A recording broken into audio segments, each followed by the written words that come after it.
Okay, everyone, we have some special guests here. If you're watching this through the TGF stream, we are going to be talking about game communities and gaming clans.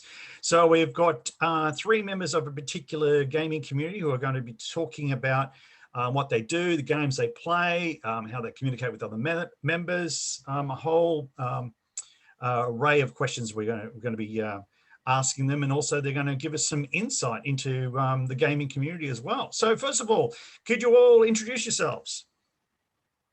How you going there, guys? My name is Fubar. Okay, I am the founder and creator of Task Force Reapers, also known as TFR.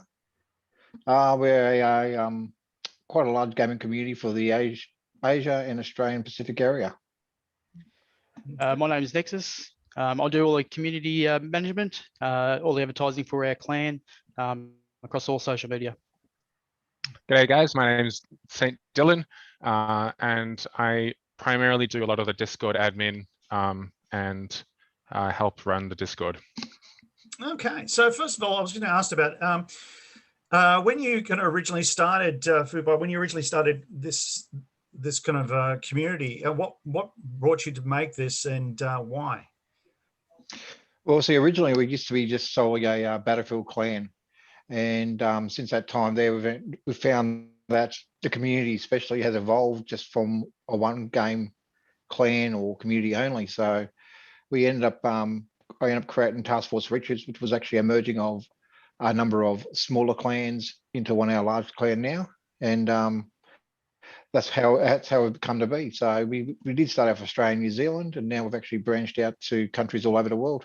Okay, and what games are you particularly do you all play? At the moment, our current primary game is Division 2. We all did migrate from the first Division game. We've got a very large player base at the moment in Division 2. We've got 5 clans in Division 2, which is about 200 players. As I said, and with that game, we also have other games we play, Escape from Tarkov. We are now also going to be branching into new games coming up the day before, and also the new games is the new Battlefield game coming out as well. So we've actually got quite a large interest already in that game, and we've actually got players already joining the community that we have ready for those games to come out. So how many overall, if you think about the whole community overall, how many do you have? I'd say if we're looking at that, I'd say quite easily would have over 2,000 in the community at the moment. Mm-hmm. Registered on Discord. I mean, even on Tarkov alone, we've had up to 1,500 at one stage when the game hit its peak. So at that point there, we probably had close to 3,500 people who actually, at one time or another, actually came in and used our Discord. Okay, now I think a lot of people who are watching this, who may be looking at starting their own community or joining a community, that a lot of people go, okay, you're playing games and everyone's meeting up. One thing I wanted to ask about is communicating with all your members. How does that work, and what's the structure about that? I think Nexus, you can probably add a bit onto that on top of what Fubar had to actually say.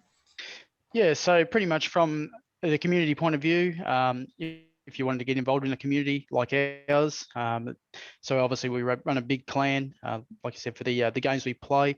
Obviously, you can always find us. We're always advertising on Facebook, Reddit, forums, all social media platforms. It's the best way of communicating with other people and getting interest in our community.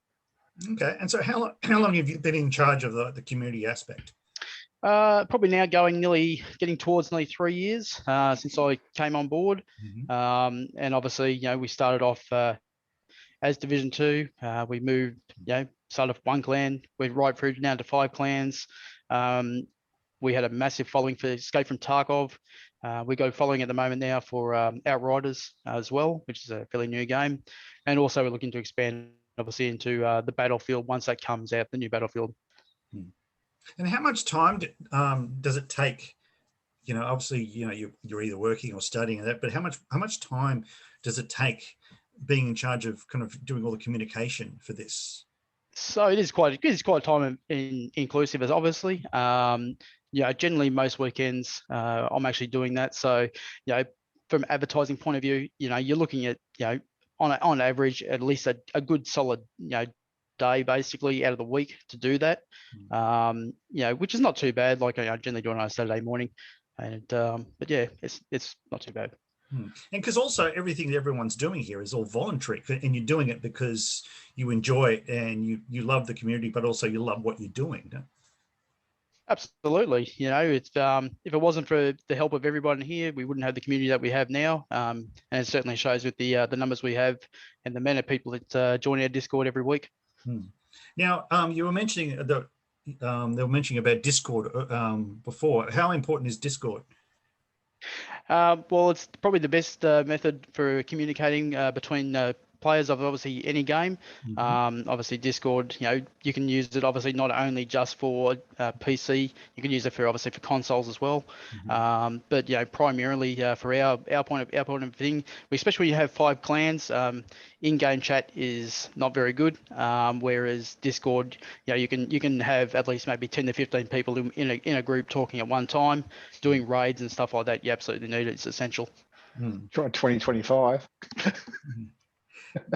Sometimes, yeah. Now, so who else has all the involvement with the Discord in the group? It's the same as the methodology for cleaning. You'd rather do a little bit all the time than a little bit of the time. So the Discord is there are several different admins for the clans, as well as myself, Nexus, and Fuba.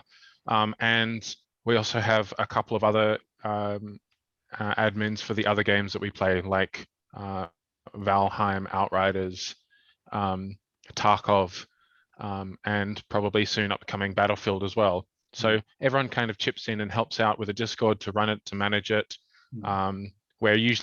We're really good on making sure that if anything pops up that's inappropriate, it gets deleted straight away.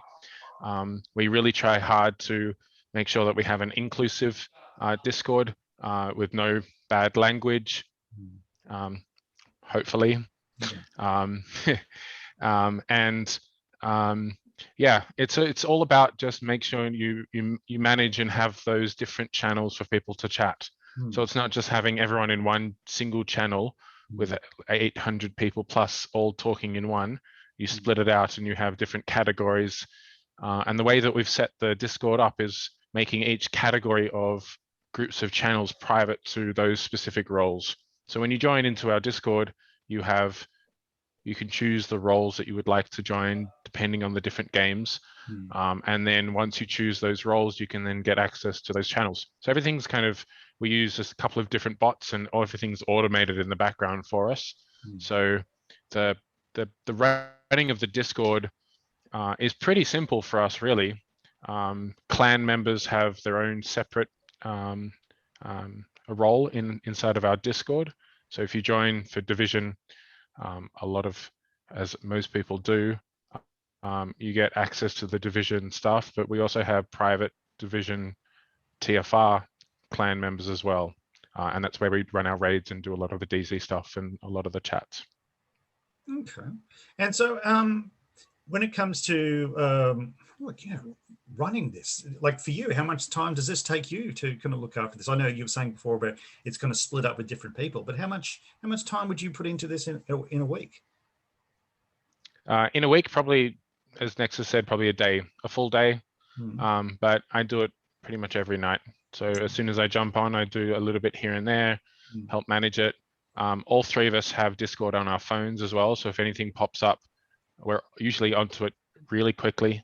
And it's just all about just helping manage and helping the newer members. So we run community events and we run giveaways. We ran an Easter giveaway and a Christmas giveaway for last year, and then we'll probably end up doing another one for this year. And those giveaways are all about everyone contributing and then being active inside of the Discord. And then once they're active, they can participate in the giveaways. Okay, so can you give me an example of one of the big giveaways and what people won and how they were able to win it? Yeah, so we ran an Easter giveaway, and the Easter giveaway was all based on being active in message and or active in voice chats. So we have a number of text channels and voice channels. So members had to be active in either or messages and or voice for 4 out of the 6 weeks that we were running the competition. And then different members contributed different amounts of money that generated into a small pool. And then at the end of the giveaway, we did a draw, and the first prize was $250 for a gift voucher for PC case gear or Amazon if you're in another country. Second prize was $150 and third prize was $100. So 3 different members were able to use that to help buy a new piece of PC hardware that they wanted.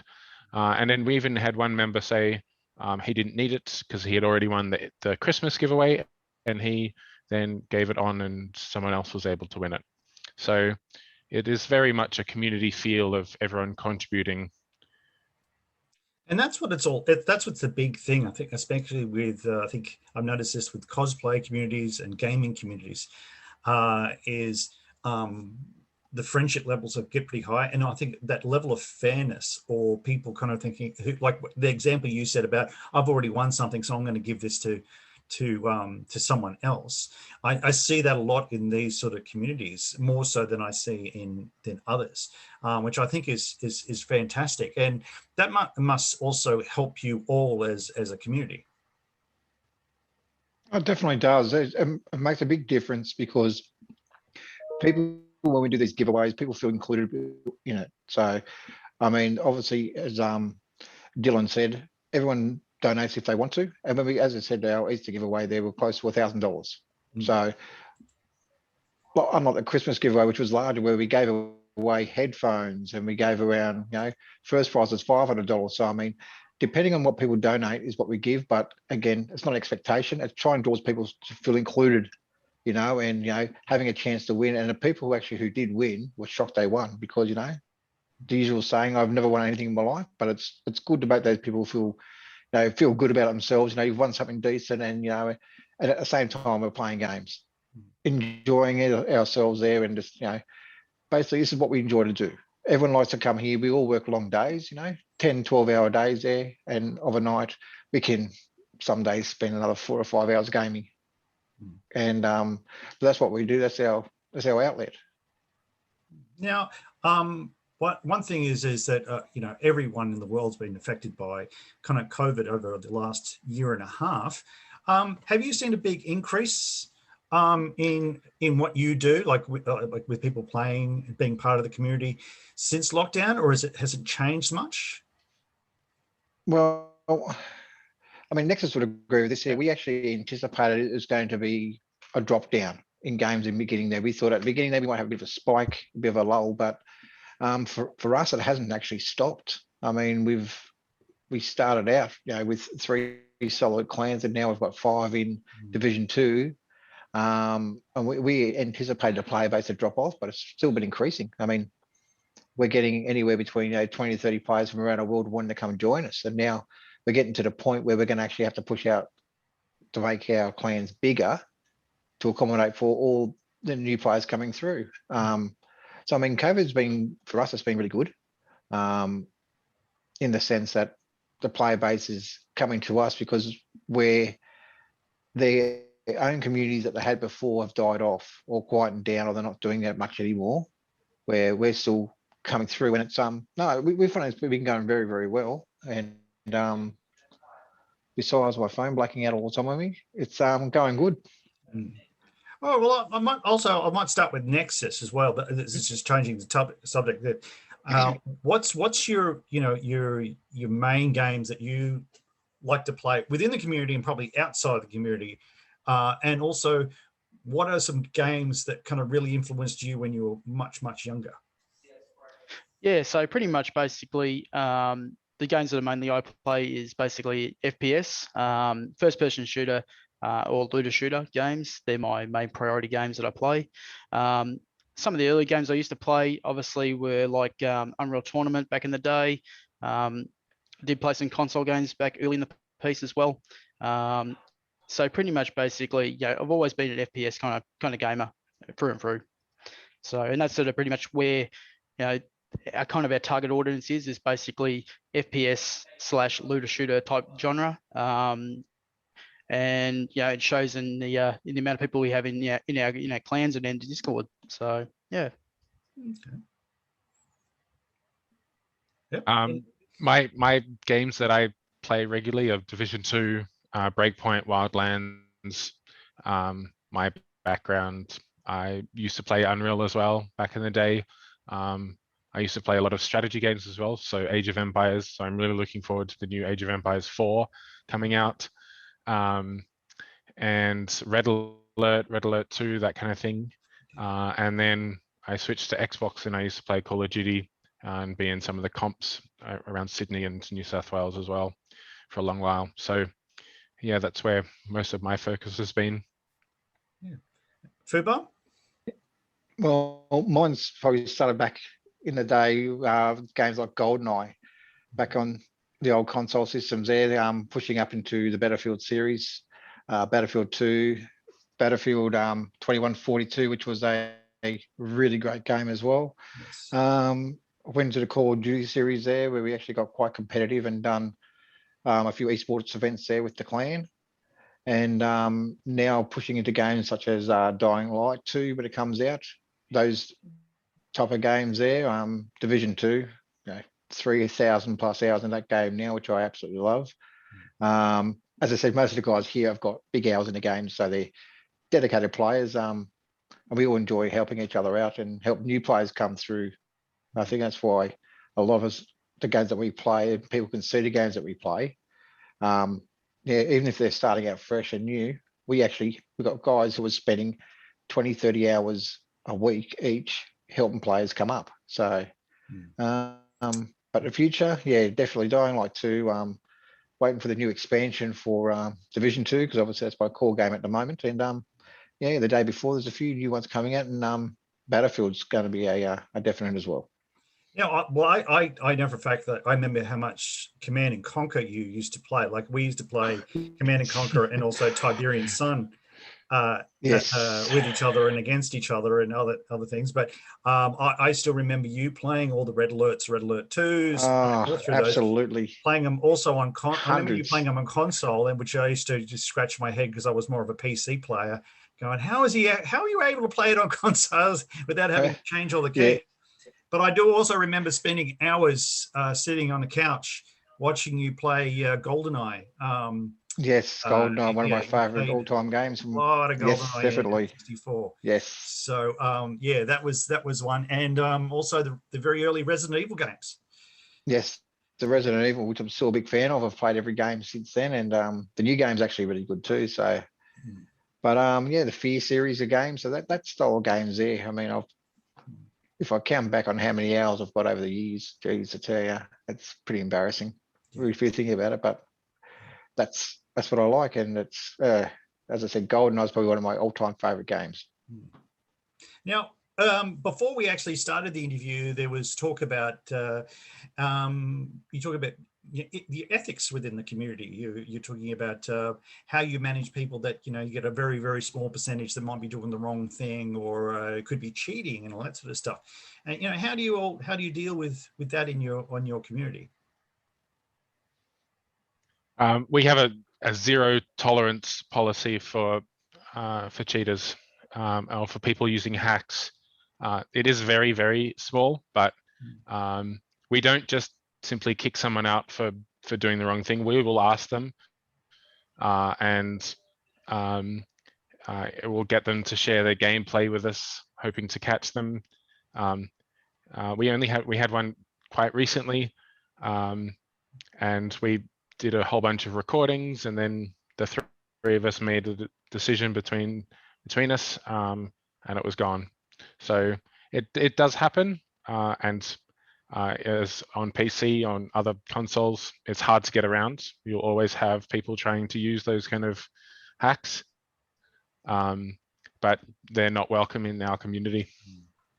Yeah, I could absolutely never. No, I could never understand doing that, especially even if you like you thought about it, you're in a community thing, like you hear about potential people cheating in esports, I think, because they're trying to look for money. But if you're just doing it for fun, I think it's just, it leaves people spot it usually pretty quickly. I can still remember with the old Counter-Strike, and people go, hang on a minute, what's going on here? This is not right. And it changes the whole attitude of everyone playing in the game, where some people just go, I just don't like this anymore because this is happening. Now, one thing you were also mentioning earlier about welcoming new players. Now, like I remember, especially when games started to play online, so like original Counter-Strike, and where you'd get the term noobs, and then, you know, if you're a noob, pretty much people could kick you out of servers because you were new, or people would gang up on you and take you out, and you wouldn't, for especially someone who was coming into it brand new, and they wanted to be part of it. But it seemed to, at that time, some players were like, well, we don't want you, sort of thing. And it's like, actually, no, you're working against your own kind of community by doing that. Now, you were mentioning as well about, welcoming, you know, new players. How does, you know, and that's a good thing. How do you kind of do all that? Nexus? Yeah. Well, okay, so pretty much basically when we new players come into our group, obviously we're all welcoming, we're all there to help each other out. That is the main game of the thing. You know, obviously we have plenty of people, a lot of experienced people, especially in obviously the main game, which is Division 2 at the moment. Got very much a lot of experienced players that help people being able to get leveled up, being able to get the gear they need, and you know, progress through the game to the harder content. And yeah, that's what it's all about. It's all about helping each other out. You know, there's plenty of other clans and stuff around that won't give you help in that. I think we excel in that. We certainly have with our player base. So it's that's what everyone's all about, is, you know, having fun playing games, and, you know, learning a bit along the way as well. Now, And Nexus, you were saying as well. You think we're one of the only OCE clans that run raid schools? Absolutely. As well? I think there may be one or two other, if you're lucky about that at the moment. Pretty much we are the biggest in the whole Oceania/Asia region. Especially for Division 2, we are the biggest.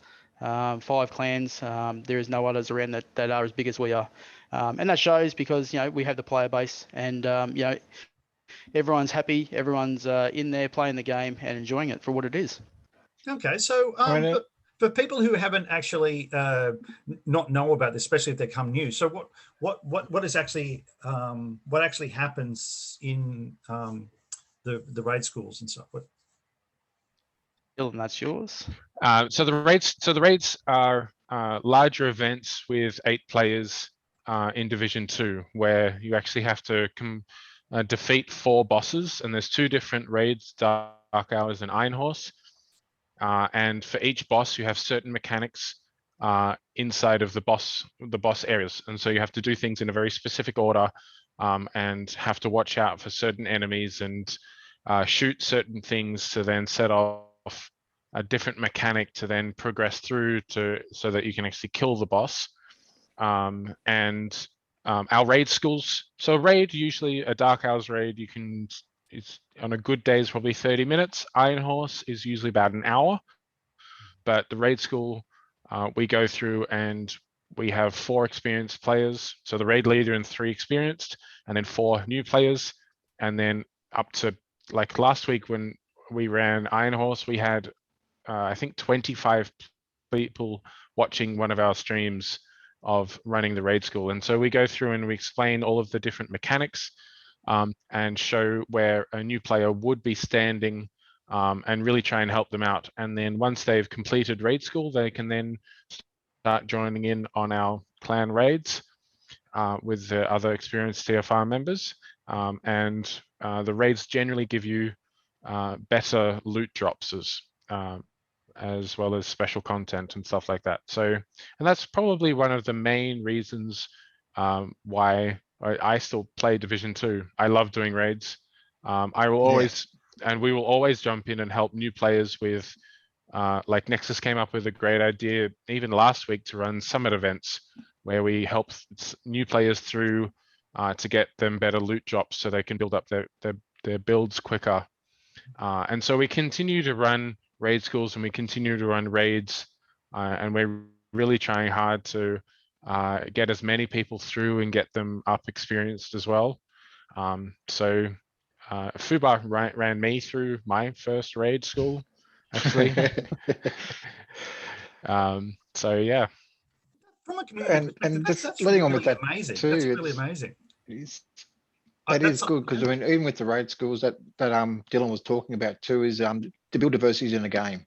We've actually created guides for the new players to actually help them to achieve character builds so they can do the raid. And we've got players who volunteer every day to help these guys doing summit runs or doing other runs to get their gear sorted. But no other clan does that. You see, like we actually, if they join with us, we actually go out of our way to make them a better player, have fun, because their end game is, especially in Division 2 game, is they all want to do the raid. They want to try and get those high exotic weapons, which are hard to get. And that's what we help people achieve, and through the raid school, teaching them the basics, help them with their builds. And these are people, we have a lot of people every day do this with people there. We can run 2 or 3 raids in a night.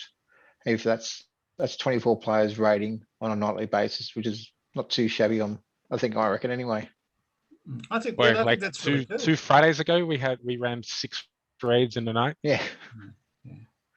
Because that's something like I would have been totally unheard of many years ago. You'd be lucky if a friend can actually show you something, then actually hearing about a community that actually runs things to go, hey, we're going to help you. We're going to help you do that. I've only ever heard of people going, well, you've been dropped in. If you don't make it, well, you either move on to another game or you just persevere and you're basically cannon fodder. Yeah. Absolutely, yeah, and I think that's what we try and make ourselves different to everybody else, because anyone can make their own community, their own clan, and be a bunch of friends, half a dozen people. But when you're getting up into, a couple of hundred people playing one particular game, we've actually got a really good structure at the moment, and it seems to be working because the word's getting out, because people actually are joining us, and they're still constantly joining us, wanting help. And I mean, you've always going to have the haters out there. As you know, in every game, you're going to have the ones who come out there just to badmouth you, and we don't care so much for those players. They can do whatever they want, but we're doing a good thing here, and everyone's enjoying themselves, and getting winning prizes and having fun playing games. Now, with the community, when you're playing it, of course, with lockdown, everything's pretty much online. But has there been any point in time where it's actually you've gone to a physical place like a community hall or something else and you've played there, or is it all just all online? Everything in it from TFR is online gaming. That's what we do. We do hold events. We were hoping to have one, obviously, before COVID, which was a national gathering. But unfortunately, with COVID restrictions has been happening, it's just been impossible to do at the moment. So hopefully, once COVID goes away, that will happen, and then we'll have a national gathering of our members. Now, as yep. As and Andrew would know, is previously what we used to do was we used to have clan get-togethers, which basically would mean was once a year, people from Australia, New Zealand, we even have people from the States, and we all will pick a city and would actually get together over a 3 to 4 day period. And that's all of us actually getting to meet face to face, because normally when we play games with people, it's just a voice, so we plan on restarting them back up again once COVID settles down a bit, because it's actually quite good to get 20, 30 people there just getting together on a social aspect. And what we've done before used to go to the E-games down in Melbourne, when they used to have them hosted down there at the convention centre, and we used to all go down there, and they're all multiplayer gamers, but it was a good way for everyone to actually get out there and go play games. I remember that one because I think I slept on a floor. I think we all stayed in one hotel room. Yeah, everyone's on. If you didn't have a bed, you're on the floor. So that's exactly right. But and I think that we were a short walk from the exhibition centre. Yes, so that's right. We took it was very good. Yeah, that was a great event. I was actually speaking with the the original founder and creator of eGames yesterday. So I'm trying to get him on because I want to do a talk with him. For many of you who are watching this either on the stream or on YouTube, Peter Barlow created the eGames Expo. This is back in the mid to late 2000s that ran till 2009. And pretty much what you see of PAX and all those sort of events now, he was doing in Melbourne all those years ago. And you would get 35,000 people there. And they had celebrities and all sorts of everything from arcade machines to massive LAN parties. I remember they've launched the Wii there. Nintendo had a massive area. I remember they had I think it was one of the Need for Speed. I remember Fubar spent a lot of time on the Need for Speed thing, and they actually had a NASCAR sitting there. And every time you got the fastest